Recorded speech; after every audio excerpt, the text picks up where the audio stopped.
Rudal Iran kembali menghantam markas besar armada kelima Angkatan Laut Amerika Serikat di Manama, Bahrain. Sebelumnya di awal terjadinya eskalasi pada 28 Februari lalu, Iran sempat merudal pangkalan militer tersebut.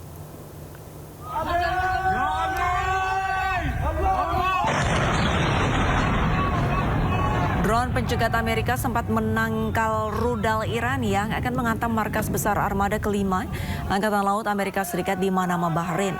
Namun, pencegat Amerika gagal sehingga rudal jatuh tepat di markas besar armada kelima Amerika. Sebelumnya, markas besar armada kelima Angkatan Laut Amerika Serikat juga sempat dirudal Iran pada 28 Februari lalu atau di awal terjadinya eskalasi. Serangan ini menyebabkan kerusakan parah. Pangkalan strategis ini merupakan Komando Pusat Operasi Maritim Amerika Serikat di Teluk Persia, Laut Merah, dan Samudra Hindia.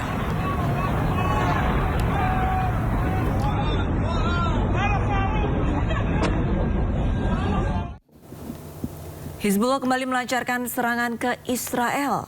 Kota Haifa menjadi sasaran target serangan Hizbullah.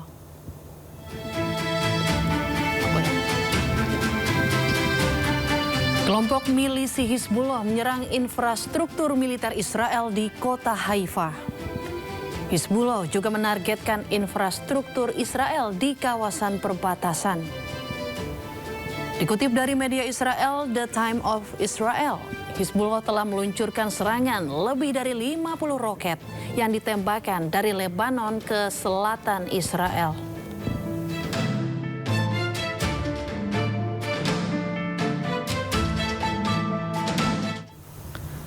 Warga Iran dan sejumlah mahasiswa asing memberikan dukungan terhadap pemerintah Iran dalam menghadapi konflik dengan Israel Amerika Serikat. Warga Iran pun menyatakan tidak takut terhadap ancaman serangan darat oleh Israel dan Amerika, serta menyatakan kesiapannya dalam menghadapi agresi darat Zionis.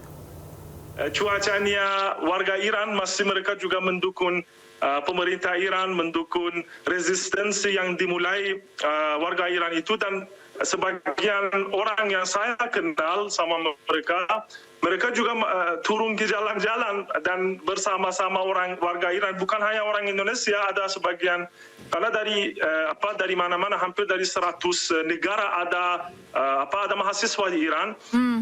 Ada sebagian orang Afrika, saya di berita-berita saya melihat ada dari mereka juga yang turun ke jalan untuk mendukung pemerintah Iran, untuk mendukung militer Iran dan resistensi Iran terhadap Amerika Serikat dan rejim Zionis. Baik, luar biasa. Baik, Kasim, ini kan yang tercatat terakhir adalah hampir 2.000 korban sipil tewas, begitu ya. Belum lagi ada yang luka-luka sekitar hampir 30.000, tepatnya 25.000.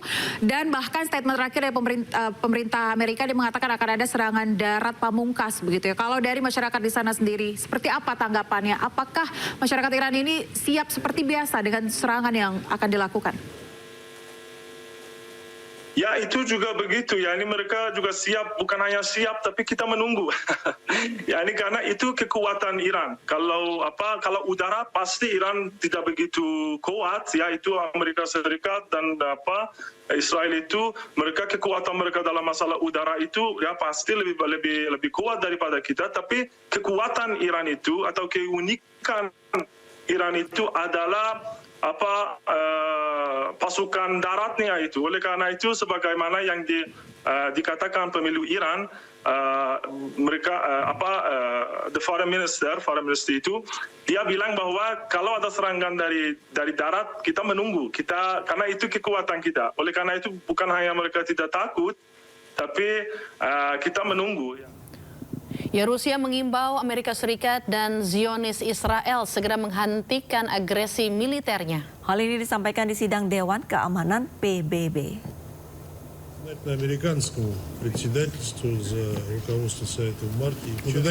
Rusia memperingatkan bahwa perang melawan Iran berisiko menyebabkan kerusakan global. Konflik ini akan meningkat menjadi konflik skala penuh, tidak hanya di tingkat regional, tetapi juga global. Amerika dan Zionis Israel harus menyadari betapa seriusnya konsekuensi dari perang ini. Orang-orang tak bersalah hingga perempuan dan anak-anak akan meninggal dunia setiap harinya. Rusia juga menegaskan siap membantu untuk menemukan penyelesaian konflik tersebut.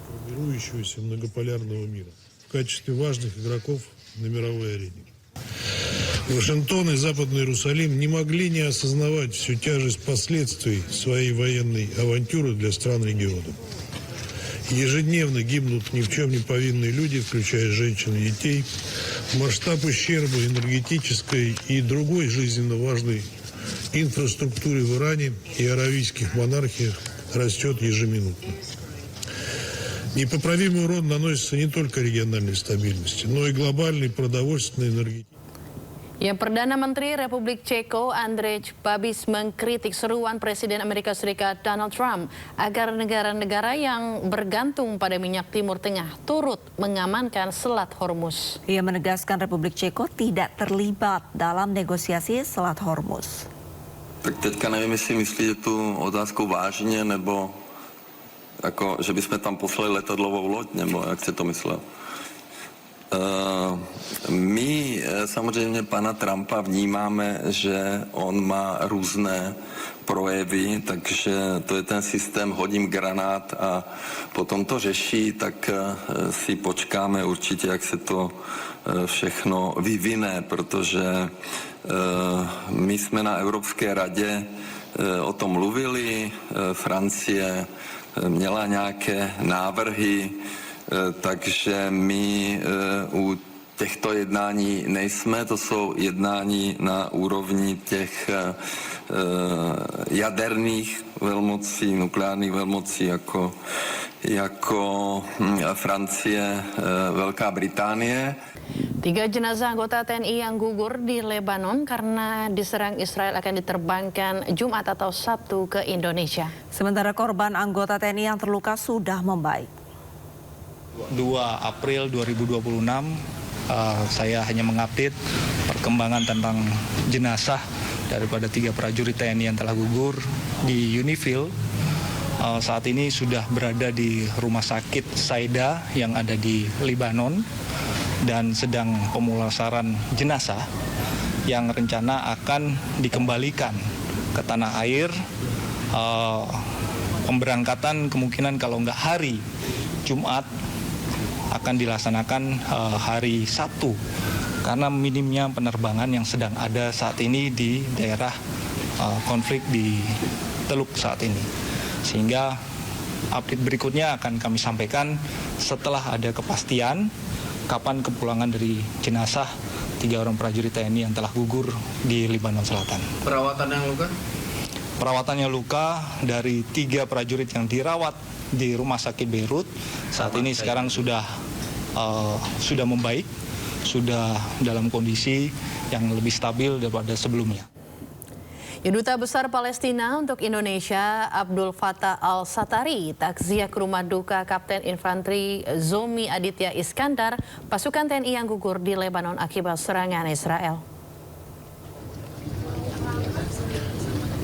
Atas nama negara Palestina dan rakyat Palestina, kami hadir menyampaikan bela sungkawa pada keluarga almarhum. Kesedihan atas kehilangan Kapten Zulmi tak cuma menjadi duka keluarga dan bangsa Indonesia, namun menjadi kehilangan bagi bangsa Palestina. Selain itu, Dubes Palestina Abdul Fattah Al-Satari menyampaikan besok di masjid-masjid Palestina, termasuk Masjid Al-Aqsa, akan dilaksanakan sholat gaib.